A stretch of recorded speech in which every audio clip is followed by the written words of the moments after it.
we came across you guys in our Sackback preparations this year, and one of the things that popped out at me was the young ones.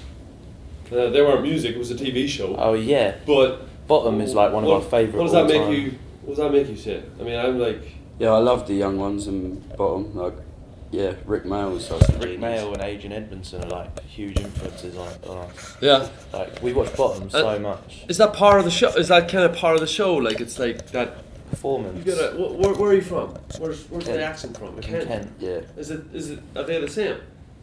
Well, Kent is the closest sound into Cockney you can get now. Don't know if you notice, if you go to London now, no one really sounds Cockney. It's all quite gangster. So I guess all the kids like blood, like rather than like I guess we've got more of a Cockney accent. Right. Which is where that's set, isn't it? Bottom's London. Mm. I mean, it's really distinctive, like British. Yeah. Punkish. Especially when you come somewhere like this, I think it comes out even more. Right. Because you want to be even more patriotic and even more British. Yeah. Right. So we want them to know where we're play from. on it. You play on it a bit. Yeah. Well, of course, but you're putting on a show as well, you know. But the thing is, that room last night, I don't know. I wouldn't. I mean, if I took a poll, I'd say the majority. I would make a bet the majority was English. Yeah. But you know, having said that, yeah, you're going to come across some Texans and some Yanks. Yeah. Yeah. But about the show, I mean, you've got a couple of clips from Reading and Leeds, or one or the other, the BBC introducing stuff, and it's your show is entertainment.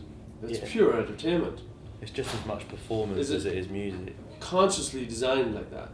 Yeah, I think so. I don't think we designed it though. We never designed it, but now it's sort of like what we aim to do. Like it's a whole show rather than just playing a few songs on a stage.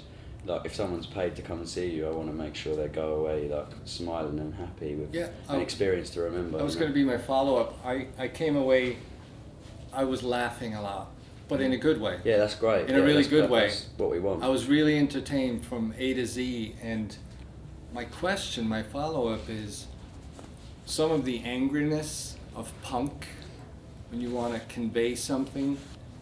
Do you have any type of anger at all? I think maybe more in the lyrics than or is it more in the presentation? But at the same time, you guys come across so, not angry. My guitar playing, I guess, is like it's always been my release. So, like, Isaac writes the lyrics, but the guitar playing is aggressive because it's like the way not to be aggressive in life. So I do it through music, like that. Everyone's got to have some form of release, and I think ours is just through the songs, and then it is presentation, because most of the lyrics, like when we did our first sort of record, it was more angsty, but now the lyrics are more light-hearted, but there's because we're actually happier now. But there is still aggression in the presentation of it, because I think that's just our energy coming across. It's the juxtaposition between like performance and like stories and just the angry sound, like. Yeah. When did you first realize that you can actually make the audience smile and laugh, even though it's an aggressive? It was like presentation. Like in our early shows, it was really shambolic, and we like everything would break. Like every show, I think we went on a tour, and like 10 days in a row, I broke a string, and we didn't know how to play our instruments, and we really like when we started, we just knew nothing. So it was we had to learn how to handle being bad.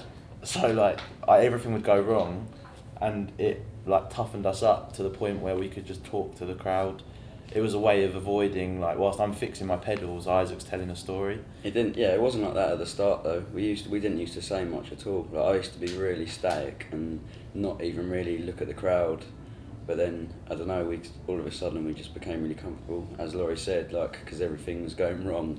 We just sort of learned to deal with it. So now when we do a show and nothing goes wrong, the banter is like to a higher level, because I don't know, it's hard to explain. What was the trigger? Do you have a conscious, do you know consciously what the trigger was from being a little bit we never let the crowd get to us, do we? Like last night, Isaac, you were basically, there was a guy at the front of the stage who was like, get on with it, like next song. You were like, you just said, shut up, it's our show. Yeah. This is how we fucking do it. Like, Yeah. if I'm going to tell a story about Sasquatch, like, you're going to fucking listen to it, right? Yeah, he loved it. He came back today and he Yeah. was sober. He looked rough as hell. And he was like, I wanted to see if I still liked it sober. And he was like, yeah, I'm a diehard fan now. I'm like convert. So Fucking yeah. I mean, Yeah. because that confidence, comes across to people as like, I don't give a fuck what you think. This is my show, and people are like, okay, all right, Yeah. we're into it. Yeah, That's exactly. Cool. It's cool.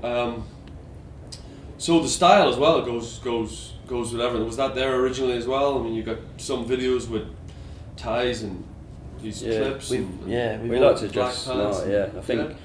British It's subcultures. yeah. It's always been like whether it's like Babylon and you're looking at like the sort of reggae scene that grew up in London and where like sort of the punks meeting the reggae kids and they were all crossing over and you have like just all those images of like mods, Teds, like the UK has the most rich like stylized 60s culture out of anyone, like, and I think we both were really influenced by it in films and Everything. And like also, I think when you play live, it's like an event, isn't it? It's a big event, so I think it's nice to dress up smart for it and make an effort. yeah. But then it comes off. Yeah. You're kind of It gets unassuming, hot. you guys. You're like, you do look like, and I take this just for what it is. You look like nice guys. You're good guys, right? We are nice guys. Yeah. and you're obviously.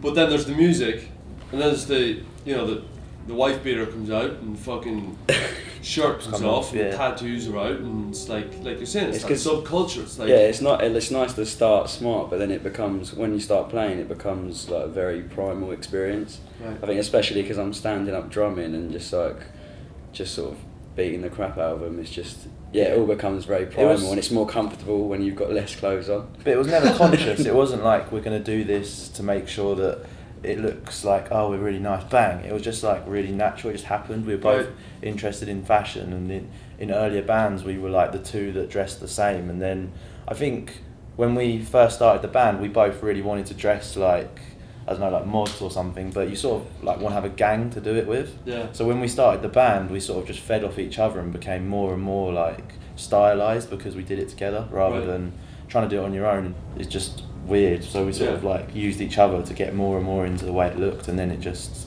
happened that it was the perfect backdrop for the music.